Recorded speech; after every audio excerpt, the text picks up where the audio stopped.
What is the worst TV show you've ever watched? Does anybody remember Who Wants to Marry a Millionaire? It was like The Bachelor, but they couldn't see the guy. They were literally and unabashedly only attracted to his money. Turned after air that everyone was a con artist. My buddies and I watched Joe Millionaire when it came out because it was hilarious. Basically, all the girls were told this dude was super rich, but in reality he was just a pretty good looking construction worker. I think the girl who won lost her shit when it was revealed he wasn't a millionaire. Eater apparently she didn't lose her shit, but she wasn't exactly pleased and they didn't stay together once the show ended. She was subdued but disappointed she and him ended up winning $1 million at the finale. The runner-up girl was the real bitch about it. I remember that. The runner-up chick was a straight-up hoe and was pissed because she gave the guy a blowjob and he still picked the other girl, which the producer surely had him do as she was a sweet girl next door type. Then they fed her a bunch of lines to tell him about their going on their love journey together, and when it was over they all went their separate ways. Funny how many important things I have forgotten in my life, but I vividly remember that stupid show. Bridalplasty, where engaged women compete to win cosmetic surgery procedures in time for the big day. When a contestant was voted off, the presenter said something along the lines of "You will still be getting married, but you won't be perfect." Makes my skin crawl just thinking about it. You will still be getting married, but you won't be perfect. Laughing my butt off. That is incredibly ducked up. Yeah. I mean, if they are going to go that far, may as well go all the way. Something like, and on your wedding night, your husband will only be thinking about that bump on your nose. Early 2000s reality show called The Swan. Bunch of female ugly ducklings get a shit ton of plastic surgery, then compete in a beauty contest. Everything about it was in really bad taste, but I still watched. I'm not proud.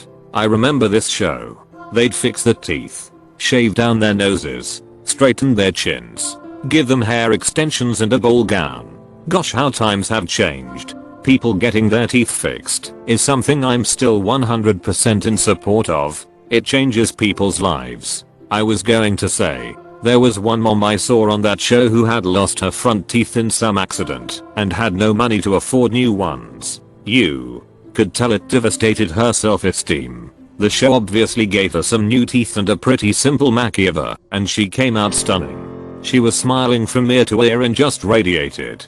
The show's premise often was pretty shallow, but once in a while they did really change a person's life around. Queen for a Day. A few years ago I looked up the worst TV shows, and this one puts everything to shame. It started in 1945 and 4 poor mothers go on the show to beg for money. Typically, it's a mom crying that she can't afford a wheelchair for her disabled son. The queen gets chosen by a studio applause meter. This isn't even fake reality like we are used to. Contestants would hyperventilate and have body language that you could tell they were not faking. The gifts were tied to the sponsors. The show has 10 million viewers in the 50s and lasted from 1945-1964. If you thought modern reality TV was bad, this is the most dystopian shit I've ever seen. Secret Life of an American Teenager. The Chevy Chase talk show from the 90s. Now that is terrible TV. The only guest I remember from that show was a Mongolian singer who could sing a note while whistling a second note. America's Next Top Model. I loved it at the time, but looking back it was just a bunch of Tyra Banks bullying young girls. This one episode a girl giggled during a commercial challenge because she was having such a good time and Tyra Banks looked at her with those dead eye and said, "This feels like you're making fun of me, of the whole modeling industry. Do you think this is a game?" That poor girl. Finding Bigfoot, specifically the episode where they thought Bigfoot wanted a dance party, so they had a rave in the middle of the forest. Bigfoot did not attend. My Super Sweet 16 on MTV. I have no idea if it's still going or not. All I know is that years ago it was probably the only thing on television outside of the news that could make me physically ducking angry. For the stit. Here's a premise. Spoiled teenage bastards with rich parents who spit on every regular poor kid plan their 16th birthday complete with all the trimmings imaginable. Limus. VIP passes for their friends and 1,000 invites for people they don't even know. Booking Kanye West. And then to top it off being given ducking Ferraris. Camera saw Mustangs at the end and kicking off into hysterical tears because it wasn't the model they wanted or it was the wrong color, etc. I hated it. It represented everything I utterly dislike about wealthy people and their kids who have no idea what it's like to live a regular life, and yet I couldn't stop watching it for a while. I guess I just enjoy being a combination of frustrated, agitated and mildly jealous in equal measure. You missed how creepy it could be. I remember Eazy-E's daughter was on it and she got lingerie for her birthday present and they showed it. And one girl at least got a boob job for her birthday. But for the huge blowouts, I saw multiple interviews saying that the kids were basically forced to cry, that the car was the wrong color for added drama. Dr. Phil terrible on every count. Exploits vulnerable people for rating. Gives terrible advice. Offers quackery as solutions. Manipulates video to create a false narrative. Is the host a terrible person? It's like awfulness bingo. Guest clearly in dire need of a mental health professional. You got to pull your boots up by your own bootstraps. That dog won't hunt. Ema tell you what. Annoying orange. Yep, our low budget cringe YouTube show made it onto an actual network is beyond me. Oh boy. Wait until you hear about Fred. Other than every reality show. That 80s show. Obviously a spin-off of that 70s show. But it was hot garbage. Characters were forgettable. The one-liners were all tired, and Klitsch the whole show was just sad. Thankfully it was cancelled early. Here comes Honey Boo Boo. John and Kate +8. I was not surprised that marriage did not last. She was insufferable. Her famous do was the inspiration for the stereotypical Karen haircut. I completely forgot about them until I read this. Just looked it up, and the sextuplets are 17 now. Wow. Rock of Love with Bret Michaels. I think it was 3 seasons. The storyline was breast implants, lots of alcohol and desperation.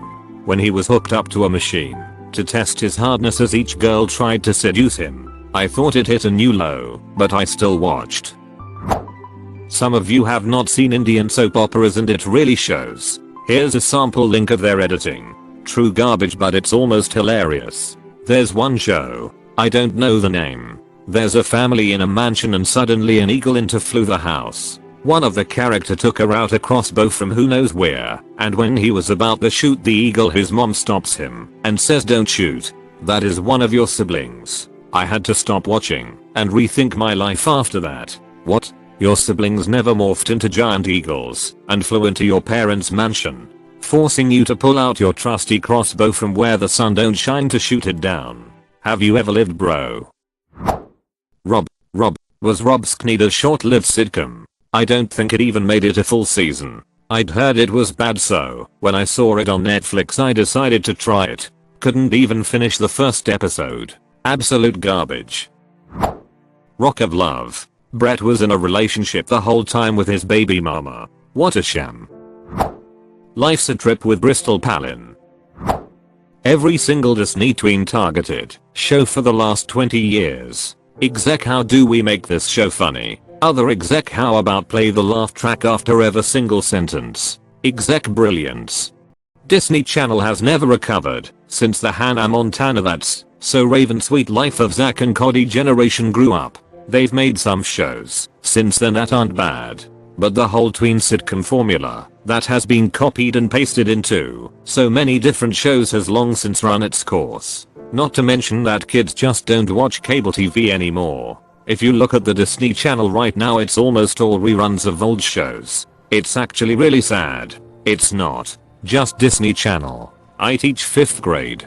Kids reference Pokemon, Power Rangers, SpongeBob, Mario, Sonic, TMNT, CatDog, Rugrats. I can use references from my own 5th grade year in 1999 with my students, and they are still relevant today. The last few seasons of Pretty Little Liars.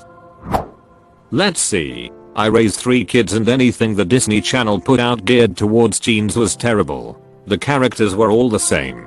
Nerd kid, overweight kid, popular kid, snarky kid, overly hormonal kid, an adult to be the voice of reason. All of them were unwatchable, which sucks. I have kids too, and most of the shows are trash. Maybe it's just nostalgia goggles, but I'd rather watch what I watched as a kid with them.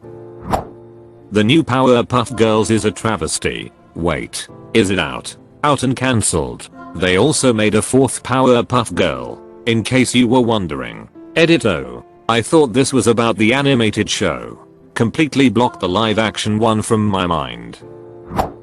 SpongeBob spin-offs like Camp Coral and the Patrick Star Show.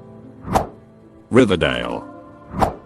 Chandon Pictures. I only watched the first episode where the main character, a filmmaker, does a wedding video for a couple who are first cousins. It wasn't funny and the bride ended up running away with the best man, who just happened to be her brother. Riverdale, what the heck were the writers thinking? Even the cast makes fun of it.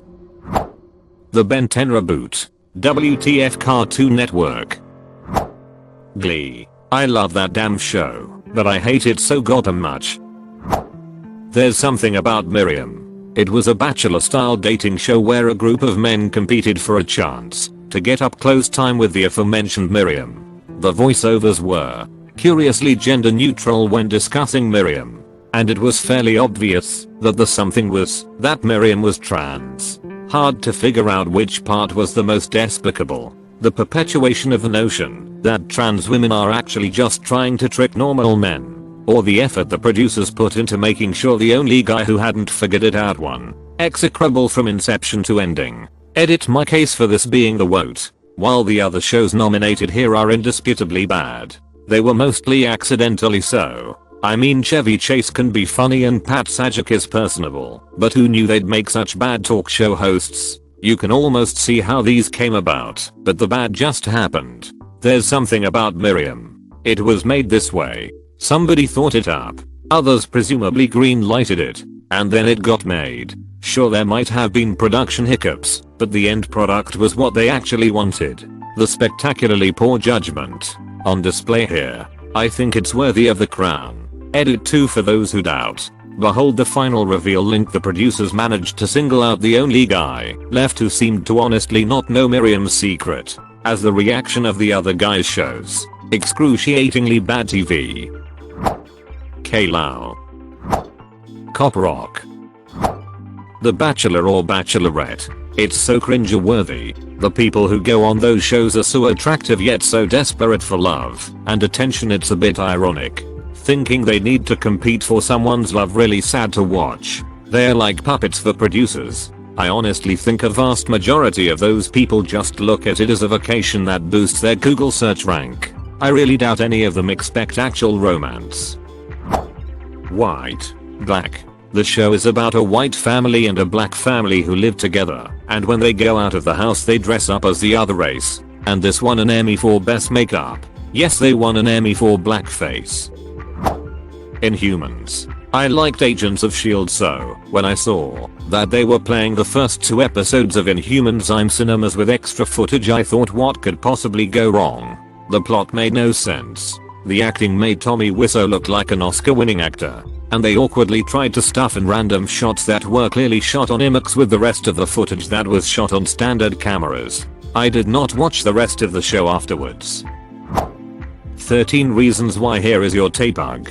Just annoyed the heck out of me, and it made teen suicide rates go up thanks to making kids feel like they can guilt trip everyone if they kill themselves. Plus the graphic, romanticized suicide scene they were literally told not to air. 2 Broke Girls was so unbelievably bad. Trope Y racism. A laugh track. Unlikable characters. Revolution. Such great potential hidden by an absolutely terrible character development and the thickest plot armor ever. The dude who invented Google was cool though. We called him Google. CW's Batwoman. It honestly tries to better itself by shitting on everything else that made it great. It doesn't help either that the main lead left the show after 1 season, and everything after and before that was shit.